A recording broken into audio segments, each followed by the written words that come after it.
అందరికీ శ్రీమాత్రే నమః. సౌందర్యలహరిలోని 3వ శ్లోకం చదువుతున్నాను వినండి. అవిద్యానామంత స్థిమిరమిహిరద్వీపనగరీ జడానాం చైతన్య స్తబకమకరందశ్రుతిఝరీ దరిద్రాణాం చింతామణి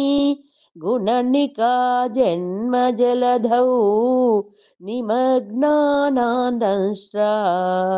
मुररिपुवराहस्य भवति अविद्यानामन्त स्थिमिर मिहिर द्वीप नगरी अविद्यानामन्त स्थिमिरमिहिरद्वीपनगरी अविद्यानामन्त स्थिमिरमिहिरद्वीपनगरी अविद्यानामन्त स्थिमिरमिहिरद्वीपनगरी जडानां चैतन्य स्तबक मकरन्द श्रुतिझरी जडानां चैतन्य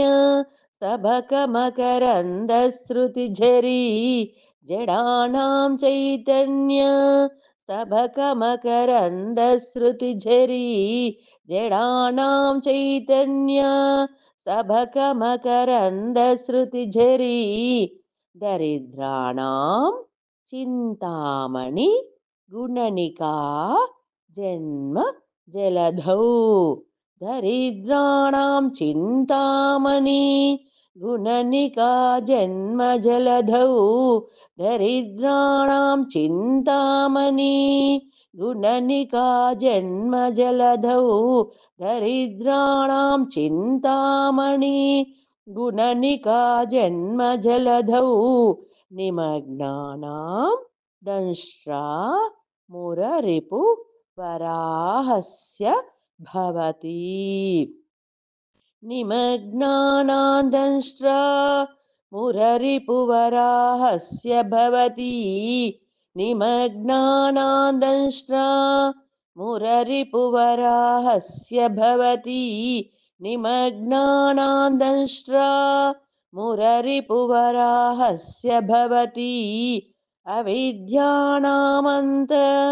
तिमिरमिहिरद्वीपनगरी जडानां चैतन्य सबकमकरन्दश्रुतिझरी दरिद्राणां चिन्तामणि गुणनिका जन्मजलधौ निमग्नानादंष्ट्रा मुररिपुवराहस्य भवति